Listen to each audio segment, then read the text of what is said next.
Olá investidor, seja muito bem-vindo ao canal eMoney e hoje eu vou falar sobre o RECT 11.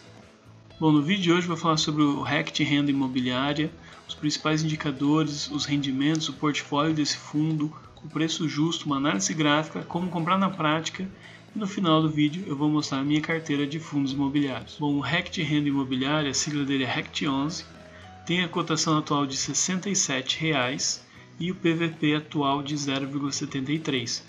Normalmente um PVP abaixo de 1 quer dizer que esse fundo está barato em relação ao valor patrimonial que ele possui. Ele é do segmento de lajes corporativas, né, na parte de escritórios. Ele possui, ele é do tipo tijolo, porque ele possui imóveis, né? O último dividendo ao mês dele foi de 0,86, então um rendimento legal. E 10% ao ano, né? Então está rendendo bastante em relação aí a outros fundos. Tem uma liquidez diária de 10 mil vendas ou compras aí desse fundo. Então é um fundo que você vai comprar e vai conseguir vender ele de forma fácil, de forma rápida. O último rendimento foi de 58 centavos, né? O prazo de duração é indeterminado, então quer dizer que esse fundo não tem prazo para terminar. Taxa de administração de 1,17%. Então eu sempre gosto de fundos com taxa de administração abaixo de 2%. Ele possui 8 imóveis em 4 estados diferentes. Os vencimentos, isso eu achei meio chato, os vencimentos não vêm constando no relatório, né? Eles não têm um gráfico simples de você visualizar, não, você tem que ir em cada imóvel mesmo e ver os vencimentos. Mas pelo que eu vi, 90% é acima de 2025. Tem apenas, acho que um contrato em 2020 e ia para uma CRI, não é nem para um imóvel deles mesmo, né? O tipo de gestão é ativa. A data do IPO foi em 2019 e o gestor é o BRL Trust. Bom, sobre os rendimentos pagos ao mês, né, a gente pode ver que no começo ele não pagava muito, ele pagava aí abaixo de 40 centavos e abaixo de 20 centavos, né? A gente pode ver que estava bem complicado. Depois ele teve uma alta, né? A gente pode ver que teve uma alta e voltou a ter uma queda. Mas depois dessa queda se estabilizou, né? Ele estava pagando sempre aqui acima de 70 centavos, né? Então a gente pode ver que estava pagando acima aqui dos 70 centavos. Depois diminuiu um pouquinho para 60, né? A gente pode ver que foi em março, né? A gente sabe que aconteceu em março, né? Que foi o momento da crise que aconteceu, né? E agora está pagando aí acima dos 50 centavos, pelo menos os 40 centavos ele está pagando acima. Então ele tem uma constância, só que ele caiu bastante de rendimento, principalmente depois aí dessa crise que a gente está sofrendo, que começou em março, né? Sobre a vacância, né? Sobre a desocupação aí, era um dos motivos que eu não investia no RECT, né? Porque ele tinha até no início ele tinha um valor assim legal, né? Não tinha tantos imóveis desocupados, não tinha uma alta taxa de vacância, né? A gente pode ver aqui era acima de 10%. Mas aqui de março, né, de 2021 a gente viu que subiu para mais de 30% e aí já se torna um pouco perigoso, né? Eu até estava pensando em investir nele há um tempo atrás, mas ele sempre estava se mantendo aqui acima dos 30% e aí eu não acho interessante. Mas depois, né, em setembro ele começou a cair, em outubro caiu mais um pouquinho e em novembro também caiu para 16%, né? Então quando eu vejo um fundo que tem mais de 30% em vacância, em taxa de desocupação dos imóveis, normalmente eu não invisto. Ou se eu acredito no fundo, eu paro de investir e vou em outros fundos, né? Não vendo, mas eu paro de aportar nele. Já aqui em outubro e novembro a gente pode ver que caiu para 16, né? Então aí eu já achei mais interessante se ele continuar com essa taxa de desocupação baixa. Bom, aqui a gente consegue ver a participação em imóveis, né? A gente pode ver que a maior parte aqui é na Barra da Tijuca, né? Com 26%. A gente consegue também ver a classificação dos imóveis, isso eu achei bem legal esse gráfico, né? Poucos fundos têm um gráfico mostrando a classificação dos imóveis, né? Normalmente mostram 1 a 1, mas aqui a gente pode ver que tem uma classificação A, que é a maior parte, né? Tem um duplo A também, que aqui é uma parte um pouco menor, e o triplo A, que é apenas 22%, né?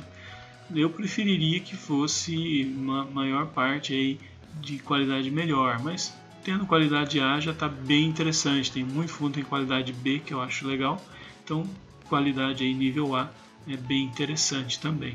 Aqui a gente pode ver a taxa de ocupação em 83% e a taxa aí de vacância, de desocupação do imóvel, né? Não está alugado naquele momento, de 16%. Então uma taxa ok, se a gente pensar nisso.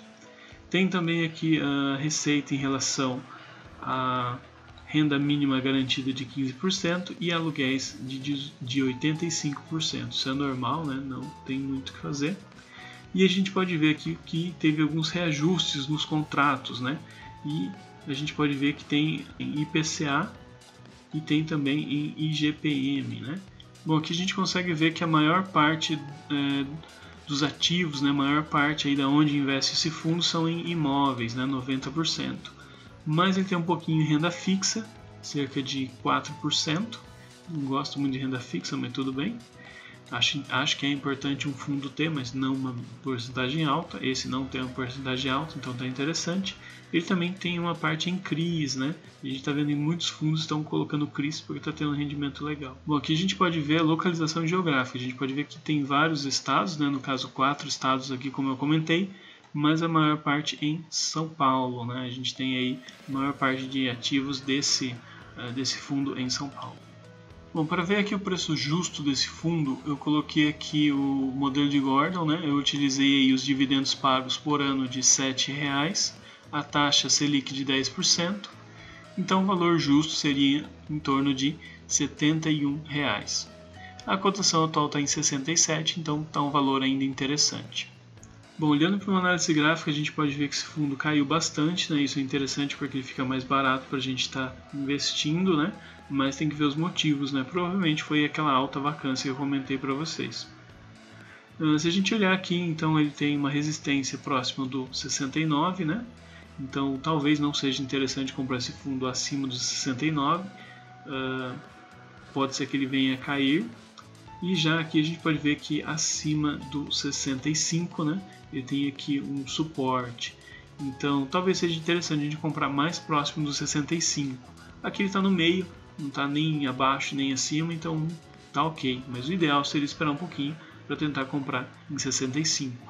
Só não pode esperar muito e comprar no 69, né? Seria interessante comprar abaixo de 69, como eu comentei. Aqui vocês podem ver como está o meu portfólio atualmente, né? Eu tenho a maior parte em fundos de papel, tenho uma porcentagem também em fundos de shopping, galpões logísticos e lajes corporativas, né?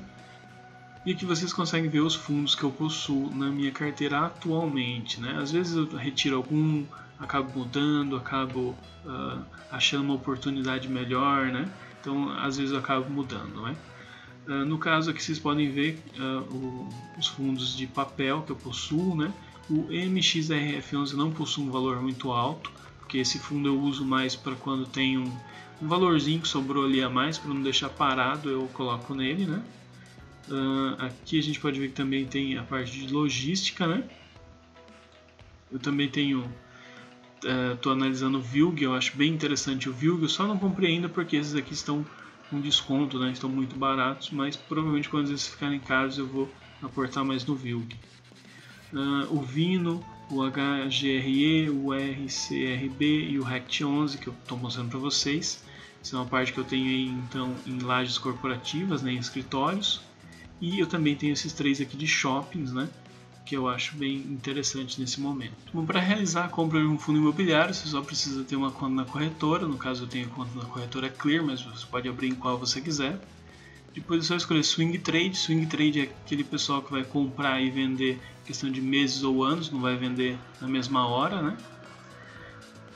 Aí eu vou vir em Novo Ativo e eu já digitei aqui o RECT11. Né? Já apareceu aqui RECT11, eu coloco a quantidade que desejo comprar e clico em comprar. E aqui eu digito a minha assinatura digital. Eu vou clicar em enviar. Infelizmente não vou conseguir comprar porque eu não estou no horário da Bolsa de Valores, estou gravando de madrugada, mas eu já tenho esse fundo, né? Não tem uma quantidade tão grande, mas eu vou investir um pouco mais nesse fundo no decorrer do tempo. Mas lógico, isso não é uma indicação uma call, eu estou apenas mostrando os investimentos que eu estou fazendo e que eu acho interessante. E se você gostou desse vídeo, não esquece de clicar no curtir, compartilhe com seus amigos, se inscreva no canal e não esquece de colocar nos comentários Pokémon. Até a próxima!